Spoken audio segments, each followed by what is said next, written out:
दिल्ली में आम आदमी party, Congress, Bharatiya Janata party, Bahujan Samaj party, Azad Samaj party, AIM, तमाम पार्टियां चुनाव में उतरी हुई थी। ठंडी का माहौल था, गर्मियां छाई थी। अब आज वह गर्मी पूरी तरह से उतर गई है। कारण क्या है कि जिस तरह से लोगों का मानना यह था कि बीजेपी दिल्ली में चुनाव हार जाएगी, लोगों का यह मानना था। लोग ग्राउंड रिपोर्टिंग पे बात कर रहे थे। लेकिन मैंने आपसे पहले भी बताया था और अभी भी बात थोड़ा ऐड कर देता हूं पहले, उसके बाद फिर बातें होती रहेगी। 40 लाख ईवीएम और 39 लाख लोग फर्जी वोटर, इस पे बात मैं करूंगा। कैसे जीती, क्यों जीती, इस पे बात होगी। इससे पहले मैं अपना परिचय देता हूं। मेरा नाम गिरजा प्रसाद और आप देखना शुरू कर चुके हैं बदलते भारत। उम्मीद करता हूं कि हारने वाले व्यक्ति को कहीं ना कहीं सांसदता मिले, ताकि वो अपनी आगे चल करके चुनावी प्रक्रिया फिर से झेल सके और लड़ाई में रह सके।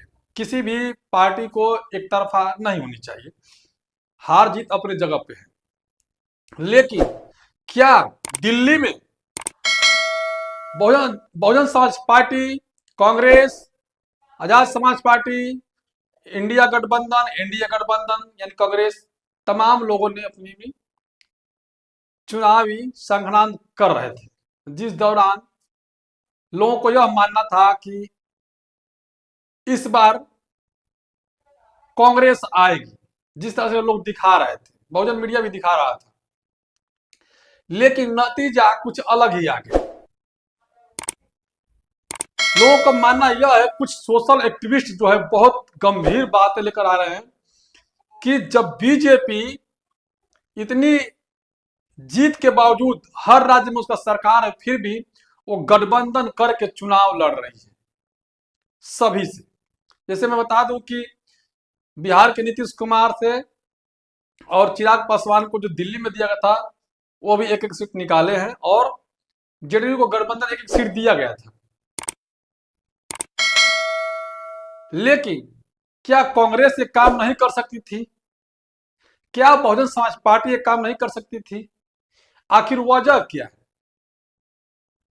ये भी सोचने वाली बात है।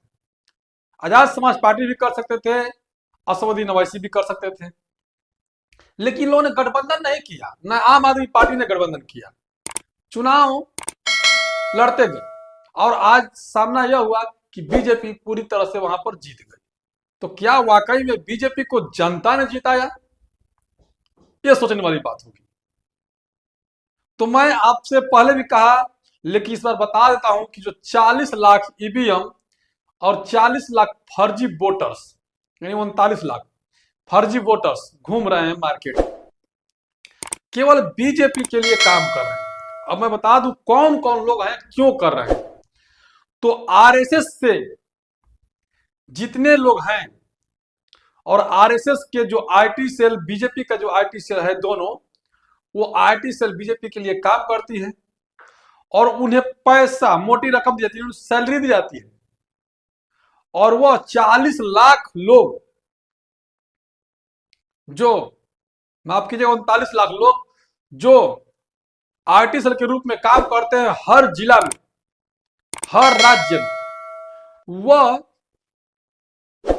अब अपना फर्जी आईडी कार्ड, फर्जी वोटर कार्ड, फर्जी आधार कार्ड बना करके अब वोट डालने का काम कर रहे हैं। क्योंकि लोग मानने लगे कि अब ईवीएम से घपला करेंगे तो लोग पकड़े जाएंगे, क्योंकि जैसे जैसे ईवीएम पर पहरा लगने लगा, लोगों का यह भी होगा कि जहां जहां पहरा हो रहा है वहां बीजेपी हार जा रही है। लोकसभा के चुनाव में देखे होंगे जो अफजल अंसारी को लेकर के, जब चुनाव उस काउंटिंग जहां होता है वहां जगह पूरा तरह से अपना जांच पड़ताल लगा दिए और उसके बाद जो कि वो चुनाव जीत गए और बीजेपी चुनाव हार गई। इसे कई जगह पर ऐसे देखने को मिला। तो अब बीजेपी को लगने लगा कि कहीं ऐसा होगा, क्योंकि अभी फिर चुनाव हुआ उसमें भी ये लोग किया। लेकिन अब ईवीएम से तो जो चुनाव हो रहा है, लेकिन अब फर्जी वोट ही डाल रहे हैं लोग। अब फर्जी वोट जो 39 लाख लोग जो हैं, वह 2 दिन पहले मुंबई में एक प्रेस कॉन्फ्रेंस होता है, संजय राउत जी रहते हैं, वहां पर बात होती है, राहुल गांधी रहते हैं, तमाम जो गठबंधन के लोग रहते हैं वो रहते हैं वहां पर। उसके बाद वो वहां से खुलासा होती है कि मुंबई से यानी महाराष्ट्र में चालू हुआ था और वहां से सभी राज्य में जाएंगे और 39 लाख फर्जी वोटर्स दिल्ली में वोट डाल दिए। सोचिएगा, परसों दिन ये बात हुई, 2 दिन पहले 6 तारीख को, और उन्होंने बता दिया कि जो 39 लाख लोग हैं दिल्ली में वोट डाल चुके हैं, फर्जी वोट, फर्जी मतदान कर चुके हैं, अब ये बिहार में जाएंगे। तो बिहारी वासियों कैसे बचेंगे वो अपना उपाय ढूंढ ले। लेकिन क्या दिल्ली में कांग्रेस क्यों नहीं गठबंधन किया, आम आदमी पार्टी क्यों नहीं गठबंधन किया, आजाद समाज पार्टी क्यों नहीं गठबंधन किया, एमआईएम ओवैसी ने क्यों नहीं गठबंधन किया, बीएसपी ने क्यों नहीं गठबंधन किया?